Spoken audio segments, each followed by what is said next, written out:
Welcome to the channel. Today we will be showing you how to set Yandex Browser as the default browser on your mobile device.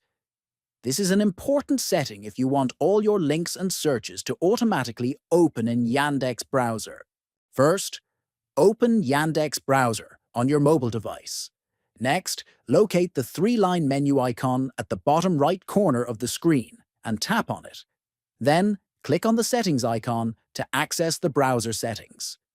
After entering the Settings menu, look for the option that says Set as Default Browser and tap on it. Then, you will see a list of available browsers on your phone. Select Yandex Browser from the list. Finally, confirm your selection by clicking on Set as Default. This will make Yandex Browser your primary browser, and any links you open from other apps will now use Yandex automatically. Thanks for watching, and see you in the next video.